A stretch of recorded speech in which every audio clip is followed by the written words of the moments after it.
Now you can't tell the kids the truth quick enough, can you? You got to take the fucking dream away from them, don't you? You got to fuck up their life forever, don't you? Just like they fucked your life up, don't you? You can't fucking stand to see them happy like this.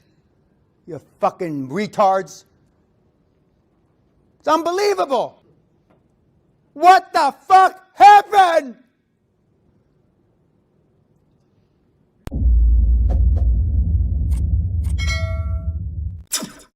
Political correctness is nothing more than a lack of self-esteem. Because you want people to like you. There's probably not a man, woman, or child in this audience that if he had his druthers, you would rather be liked than disliked. For those of you that are familiar with Mr. Bezos of Amazon fame, and for those of you that know anything about his history, his culture, his character, you know, building one of the greatest companies that ever was and ever will be, he doesn't give a fuck what you think of him. Now, have you ever seen a 3-year-old unhappy? Unless they've soiled their nappies, they're all happy, aren't they? Giggle, giggle, yeah, right? Has anybody tell me? 3 years old. Okay, now, 7 years old, same thing. They're all happy. Then what happens? By the way, self-esteem is built the first 7 years of life. You either have it or you don't. Who are you around the first 7 years of life? Mommy, mostly. Sometimes daddy. Sometimes an older brother or a sister. And maybe a grandparent, right? So if you don't have any self-esteem, you know who to blame. So what happens after you're 7? Why are you happy? Everybody in this room was happy then. What the fuck happened? Your parents. Mommy and daddy happened. You hang around with cripples, you learn how to limp. Show me your friends and I'll show you your future. And I got nothing to sell you. You are seeing the only human being, perhaps on the face of the earth, is about to say something. Now, I mean it from the bottom of my heart. If there is a God, may He strike my wife dead and our 3 children dead this instant. When I say I don't give a fuck if you like me or don't. I got nothing to sell you. If you don't like it, eat it. But I'm going to say my piece. I'll be 72 in a few weeks. Do I sound 72? No. Do I act 72? No. Some of you might think I dress 72, but that's a whole other subject. I turned 16 on the 10th of August, and the first month, August of 61, I earned $241. Now, if you do the maths, now I don't know why you call it maths here, but if you do the maths, 240, and I got paid $1.05 an hour. Skip the nickel. $1 an hour, and I was part of a union, Teamsters union. So I got $1 an hour for 240 hours. So I roughly worked 240 hours in 20 days. If you had a headache, wanted to go home, I'll take your shift. If you had wanted to go see your mom, I took your shift. If you wanted a day off to be with your girlfriend, I took your shift. I couldn't work enough hours. But 20 days, 240 hours. Now you can't find anybody to take a second shift. And the work ethic is all wrong. When my father retired after 28 years as a Los Angeles policeman, 28 years, he had 700 days leave not paid for. So he didn't take leave for 700 days over 28 years. Well, if you do the maths again, he barely took any days off in 28 years. And they gave you a check in those days. A check in those days. And so he got a pretty hefty check. Now, a few years ago, my wife and I were in Australia. We listened to a couple explain to their children how they were going to map their entire careers. The kids were 13 and 15 respectively. How they were going to map their careers, how to get the best job with the best statutory leave. What the fuck? That's how you, I mean, why? I was bloody on my shin. Sally kept kicking me. Don't say anything. Don't say anything. Boom, boom. Don't say anything. I wanted to go and choke that mother. I wanted to choke her eyes out of her fucking head. And then I wanted to beat the old man until he was like a goddamn watermelon. Those kids have no chance. None. And there was another young couple there that was mapping their life already based on statutory leave. And they were Americans. It made me even more sick. How can the kids have a chance? Going from job to job just so they can accumulate more statutory fucking leave. People ask me why I still work 50, 60 hours a week and I'm supposed to be retired. I saw my dad never take a day off. And then you'll say, well, that's why you're so fucked up, Dan, because your dad never took a day off. He never took you to the ball game. He never took me to the ball game. I can guarantee that. Kids sue parents now to get divorced. That's so far beyond my comprehension. I wouldn't even look cross-eyed at my dad. My dad invented tough love in the 50s. But again, he'd say, my son's not successful because of me. My son's successful in spite of me. And now discipline is not considered politically correct. In the early 90s in my seminar, I hit the participants. Hit them. Oh, I could cave your head in like a fucking watermelon. I mean, hit them. I had people come up to me. Dan, I want to leave this seminar remembering you. Please break my jaw. Heathrow Airport, 1999. Boy, I broke more than his fucking jaw. Then you were embarrassed to go to the police to say you got your ass whipped. What the fuck happened?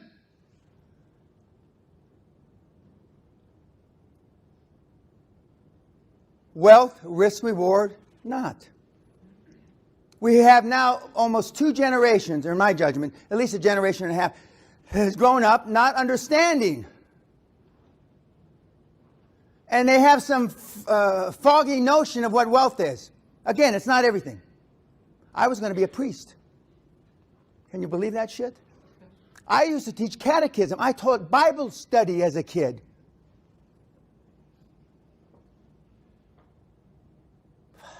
What was I thinking? Anyway, I don't know what I was thinking, but I wanted to be a priest. But in my age, in the early 50s, a Catholic altar boy, and I never saw any abuse other than getting beat. I saw that. But the sexual abuse that the Catholic Church has now become famous for, I never saw any of that.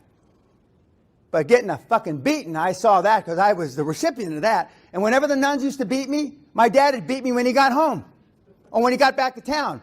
Because if the nuns have to beat you, son, you're not taking advantage of the Catholic education. So I'm going to beat you again. Like, just imagine today, my dad would be he'd be in prison for life. I've had kids come to me, women, and I slag women off enough, but this is a special slag. Talk to their mothers 15 times a day on the phone. 15 fucking times a day. And mom's not sick. Nothing wrong with her. The daughter's sick. Big time. How can you possibly do anything positive 15 times on the phone with your mom? And I only have 3 regrets. Speaking of mom. 1, I'm a combat-trained military officer who's never seen combat. 2, the night before my mother died, I yelled at her, God damn it, you're not fucking sick, you're not fucking sick, you're going to be well by tomorrow. She's dead in the night. And 3, I didn't set my goals high enough. Those are my regrets. And if I didn't set my goals high enough, The men in the audience, their eggs should be sucked up into their stomach cavity. I'm in the regret minimization business. I'm trying to limit your regrets, you old git, from 20, 30 years from now. Now, I'm a hell of a world-class eulogy speaker. When you die, you tell your wife, she's still alive, get Dan to say my eulogy for me. So I normally go to the hospital while they're gasping for air, and I say, well, what do you want me to say about you? Do you want me to lie? What do you want? Tell me. And they say, and not one single one to date has ever said that they regret missing their daughter's Sweet 16, missing their son's football this. Every single one of them, 100%, have all said, I regret not taking this risk. I regret not taking that risk. I regret not going into business with you 25 years ago, Dan. They regret the things they didn't do. More specifically, they regret the risks they didn't take. Again, wealth, risk, reward, not. It's the not because of all these things I've alluded to, some specifically. And I see it getting worse and worse. I'd like to be an optimist here, but I can't be, because I'd be a lying fucking git personal development slime ball if I was told you things are getting better. They're getting worse! I mean, the state of the world today, as compared to when I started giving high-performance coaching in 1993, is infinitely worse off. In those days, we had 3 to 5 to 6% of the kids were snowflakes. Now we got 90%.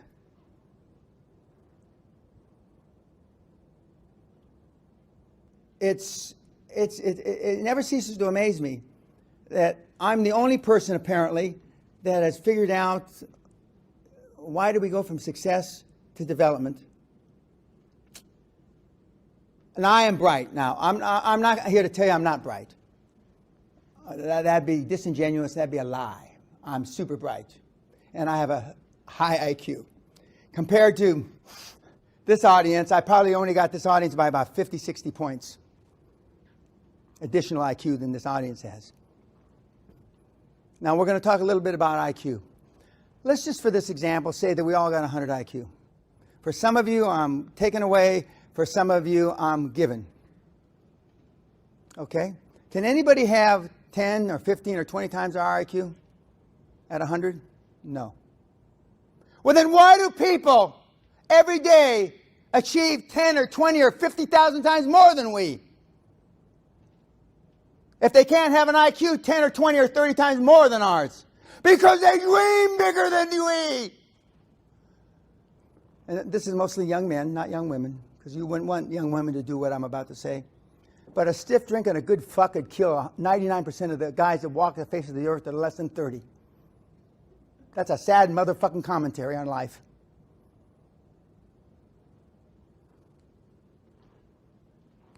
You want a man sleeping next to you, or you want a... I rest my case on that. Although it's one of my favorite topics. I'll rest my case on that. Now,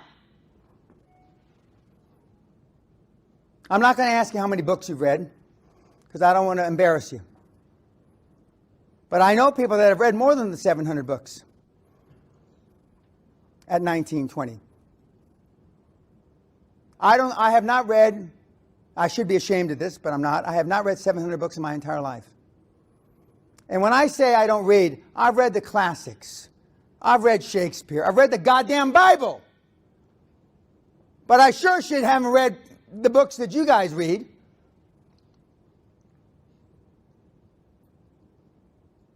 Because you read them because it's your form of procrastination. Because you've been told by somebody wrongfully that reading is taking action. There's a high-performance guy out there right now, which I'm not going to use his name, that supposedly reads 2 books a day or 2 books an hour or some shit, I don't know. And so now a bunch of you monkeys are trying to do the same thing.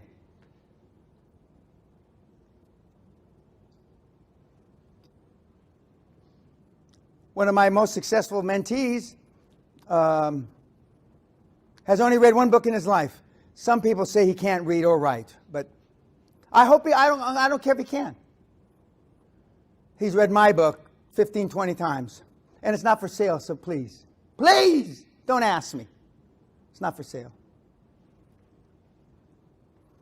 Why did I stop selling it many years ago? Because somebody showed, what's the name of that thing is you can put on a bogus internet and oh, I didn't know torrent existed. Somebody showed me my book on torrent. That wasn't bad enough. Then somebody showed me my book, my real book, for sale for $9,950 on eBay. $9,950. I said, that's it. I mean, let that guy reprint the goddamn book. I mean, I stopped selling the book. But now I put everything on my site for free. Last several years. Why do I put it on for free? To take the last fucking excuse from you, you weenie, why you can't do it. It's all for free, snowflake. You know what they say now? Again, wealth, risk, reward. Now, I don't know where to start, Mr. Peña. Where do I start? Jesus Christ, I don't know. You got thousands of pages. What do I do? What you ought to do, no, metaphorically, what you ought to do is swallow a fucking revolver, snowflake. Where do I start? What do I do? And by the way, I'm not faking it. We get calls like that. But I mean, it's like water off a duck's back now. I've heard it so many times. I don't give a shit. Let them go fucking jump in I used to say jump in a river, but I mean, whatever, you know what I mean. I believed in Santa Claus, the Tooth Fairy, and that kind of stuff until I was 11 years old, or more or less. I got in a lot of fights about that. But in grammar school, I was the biggest kid on not campus, on the schoolyard. And then everybody caught up with me when we went into junior high school and high school. So my family, my mother allowed me to believe in Peter Pan and stuff like that. I was old. Now you can't tell the kids the truth quick enough, can you?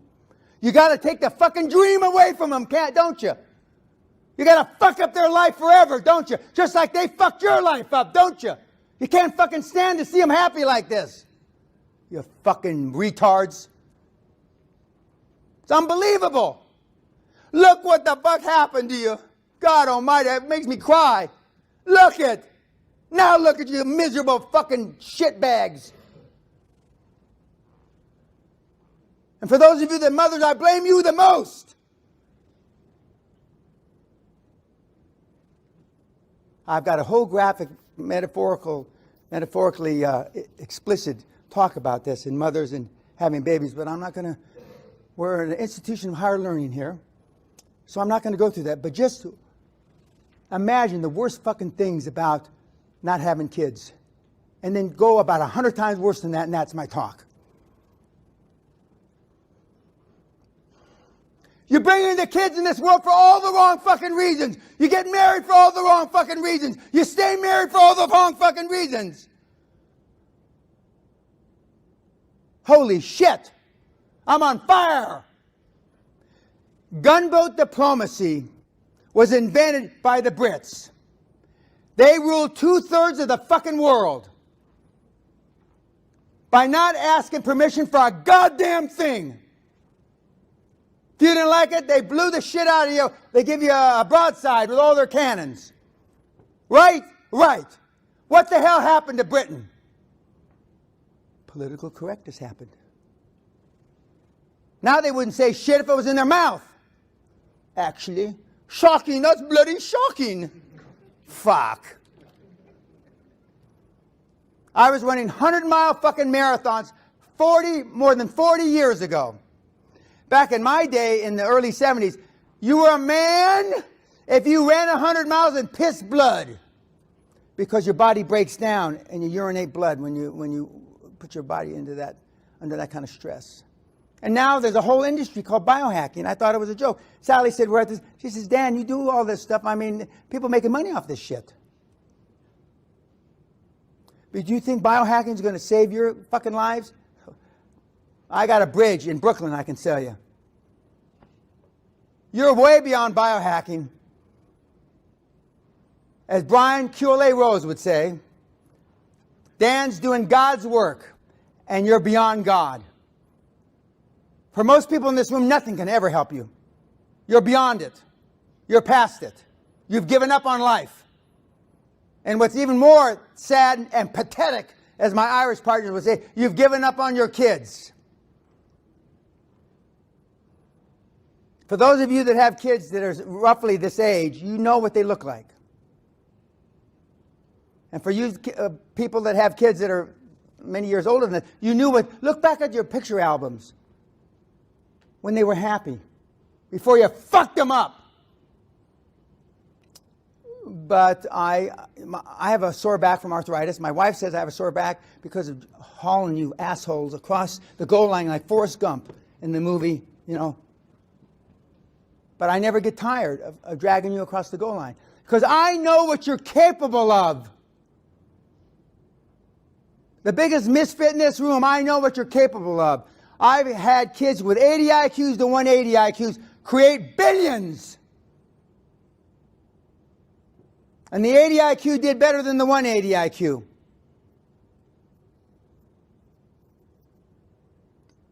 Again, wealth, risk, reward, not. Why am I the only person that talks, other than I'm gauche, crass, whatever you want to call me, why am I the only guy out there or gal that talks about money?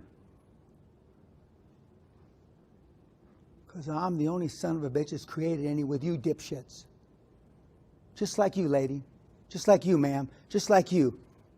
I've drug your sorry asses across the goal line to create tens, hundreds of billions. And it's fucking hard.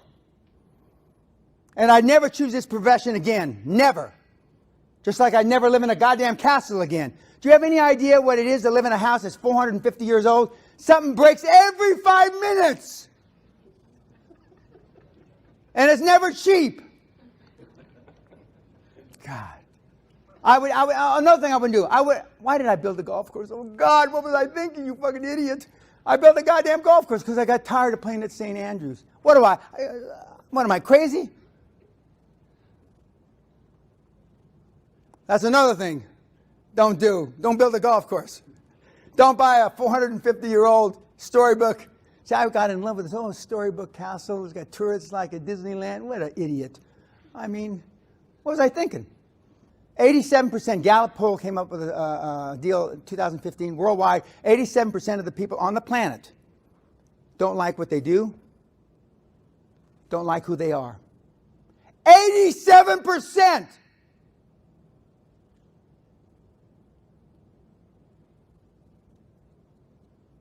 Why do you do what you do? Remember, we're talking about wealth versus risk, reward, not. Because, well, same reason you stay with the old lady. That's what they used to call women in the old days. They don't do that anymore. I don't know. I've had people, I'd kick the bitch to the curb if I thought I could do better. Jesus Christ, what kind of shit is that? I'd kick the bitch to the curb if I thought I could do better. And I've heard the same from ladies, but they say it nicer. They say it much nicer. Oh, I could live without him. That's the same thing as kicking the bitch to the curb. But women talk nicer. But I'm most successful. The women can multitask and men can't. Like, if men had babies, we'd only have a population of about 3 million people on the planet. If men had babies. Women know, a man gets a cold, he's got pneumonia, you know. He can't do anything. Women are the tougher sex. And I point to my Yorkshire Chartered accountant wife back here, who's also a psychologist, who's also a cordon bleu chef, who's also a skipper for a boat she sailed across the Atlantic. She can do all that shit. I barely can chew gum and walk. And since I got 2 new knees, this is the longest I've been on my feet since I got my 2 new knees.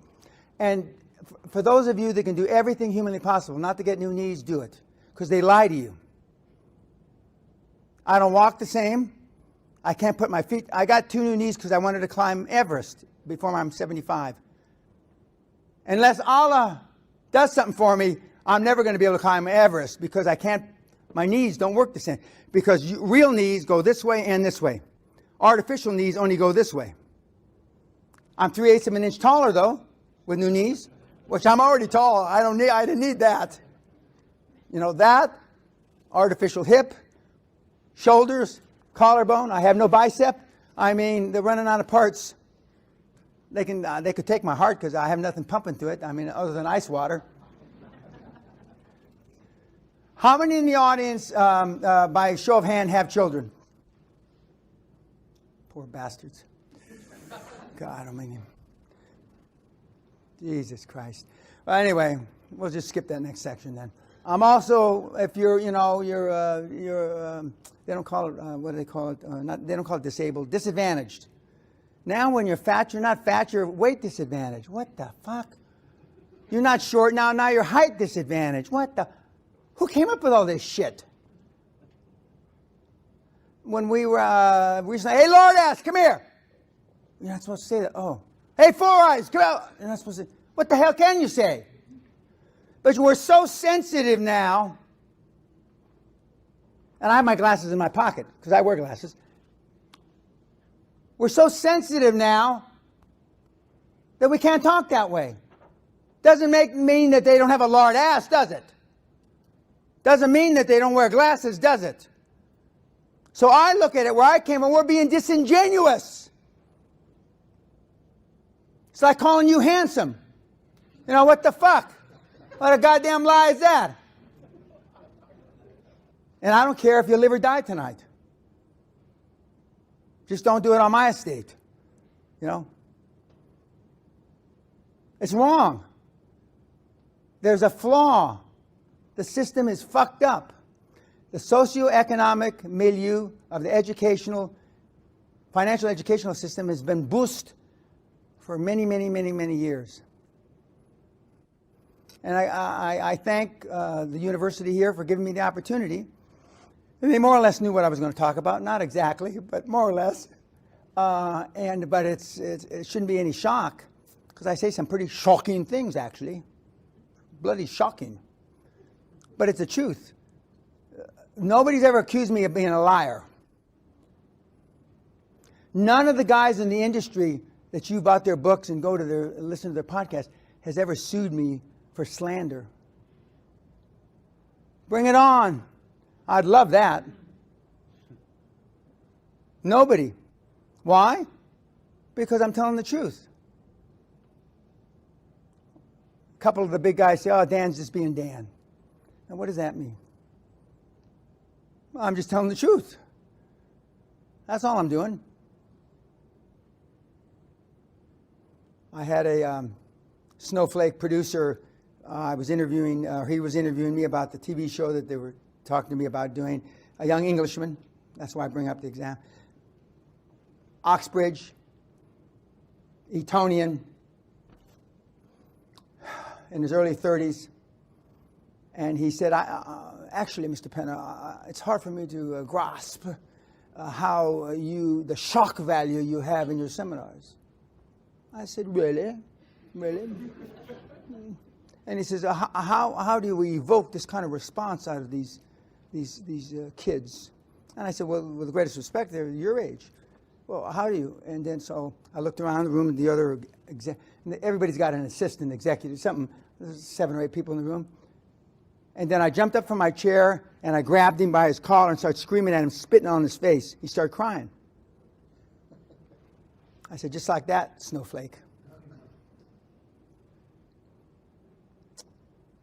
They decided not to do my show, actually, but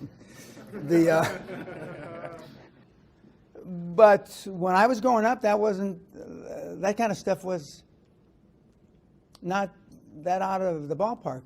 When you didn't like somebody, you punched them in the face.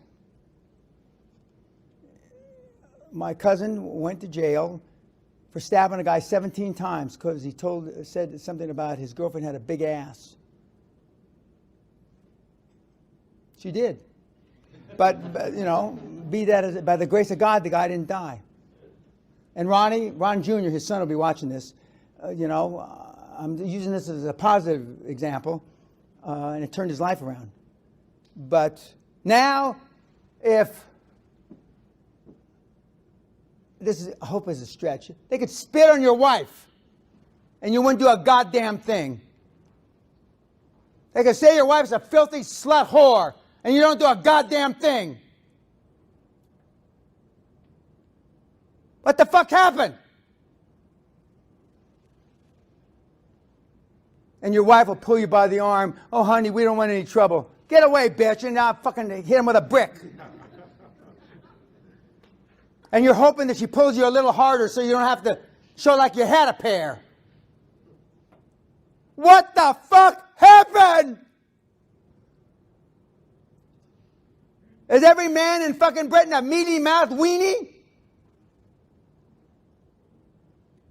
Almost all. There's a few of us. Disgraceful, actually. Shocking. Oh, shocking. Are we going to do anything about it? No.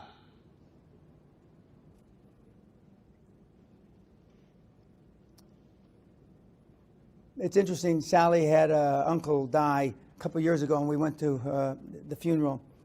And Sally and I argue about who came up was poorer. I now admit she was poorer than I was. And she talks about living in a caravan.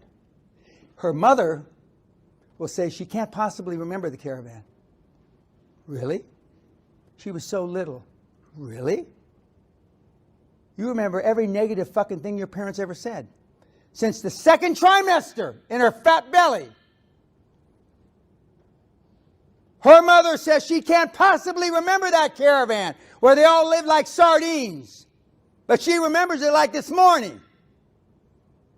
So every negative piece of shit that you've ever been exposed to, you've got back there in the back recess of that little pea brain of yours. But you can still do it. Find something you love. Find something you're passionate about. 85% of your financial success is due to your personality and the ability to communicate, negotiate, and lead. Shockingly, only 15% is due to technical knowledge. The things you go to school to learn don't mean dick. It's not what happens to you in life, it's how you handle what happens to you in life that makes a difference. Whoops. What am I doing wrong here? Shit, this is important too. Oh, no. Okay. These two kids got this one at 13, this one at 15. When he's 13, he made $100,000 online, and his father thought he was doing drugs. They just turned down last year $20 million for 5% of their company. They made a mistake. They should have taken the $20 million, but they're smarter than me now. It's life. It's the life model. Well, my second mother at dinner a couple months ago, she's 95, told me about her husband. I didn't have the balls to get out of the marriage. They were married 4 billion years. She says, at 95, I didn't have the balls to get out. Now, I know more than one woman in this motherfucking room can relate to that, so don't you lie to me, you bitches.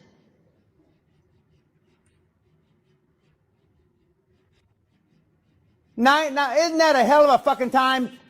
At 95.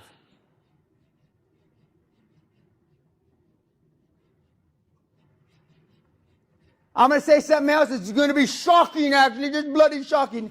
Most of you are mistakes in this fucking room. Better that you dribble down the inside of your mama's leg. Most of you are bloody mistakes. What I find shocking is when a mother and a grandfather and the daughter's in there and they say, and the mother says she was a mistake, and the little 15, 16-year-old, I always knew it, because they know. They know. Not just because they're 9 years apart, that kind of shit, that's easy. You're all bloody mistakes on top of it, and down deep inside you miserable cunts, you know it. And if they didn't like you, and I can get off on being adopted, oh, that's a whole other fucking deal. I mean, an adopted kid never gets over it their whole life. Not only did they didn't want you, they left you in a basket in a fucking mission. Oh, I can go on and on and on. You want to know why you're all fucked up? Now, who's saying this at seminars? Nobody. Because they want you to buy their fucking little DVD. And I love when they go to the back of the room and they sell you shit. Do they still do that? Fuck. I'd be embarrassed. And then on Valentine's Day, 60% off. Why do you buy? Come on, guys. Why do you buy that shit? What was it worth the day before Valentine's Day? Because you're retarded. You engage in self-sabotaging activities because you don't think you deserve it. And you're right, you don't. 30 years ago, when I was interviewed by the Financial Times, oil went from $40 a barrel to $8. And they said, actually, Mr. Pena, is it true that you've decided not to participate in the energy depression? I said, yes, we've taken the decision, actually. The board has taken the decision that we are not going to participate. Even though 10,000 energy companies have gone boost, that's correct. Even though 10,000 energy companies have gone boost. Is it true, Mr. Pena, that you've said that jet lag is for cunts? I said, yes, jet lag is for cunts. And the FT just writes it down like, they're morons! And but he doesn't like golf. He's a golf pro, but he doesn't like golf. That's funny. But I mean, what did you like to do? I mean, there's a lot of different things. We've had people roll up bookstores. Of course, bookstores now, we've got a problem because of the internet and the tablets and all that kind of thing. If you spoke Spanish until President Trump put a nail in the coffin of Cuba a couple of days ago, I used to tell people, go to Cuba. If you speak French, go to Haiti. Because they have nothing. They absolutely have nothing in Haiti. It's just the shits. And I mean, well, I don't want to go down there. I'll be away from my... You see what I mean? I'd go to hell and have sex with the fucking devil himself. I don't give a shit. And there are a lot of people just like me. Some people say that I have had sex with the devil before my wife. Some people say I am the devil. And so, and you may have to, you know, flip like a chameleon and be strict. Strictness is good. Sensitivity equals poverty, guys. Jesus Christ, look at you. Are you proud of where the fuck you are? No. You want your kids and grandkids to come fucked up like you? No. I hope to God not, anyway. So don't bullshit yourself. Sensitivity equals motherfucking poverty. So Sister Gloriosa, who was, I said, I'm going to go hear this with my own ears. I don't believe this. And got holes in them and flea bitten. I mean, really beat the shit. Well, when do you get new habits, sister? Well, God provides. Well, I drilled down a little. What does that mean? When other nuns die, we get their habits. So who had the habits you've got on now, Sister Gloriosa? And then she says, Sister Elizabeth, Sister... Fuck. I mean, if you want that, well, I know where to send you. They have no cell phones. They have no radio. They have nothing. Nothing. And they work 12, 16 hours a day. She says, God bless me that I can carry 2 100-pound bags of rice on my fucking back. She doesn't put it that way. I am blessed because I can carry these 2. You couldn't carry 2 100-pound bags of rice on your back. If you want, I know where to send you. Sensitivity equals poverty. I want you to toughen up. I want you to man up. Act like you had a pair. You too, ladies. Okay, 2 more questions, then we're going to go have drinks. Okay? Okay. Oh, now everybody raises their fucking hand.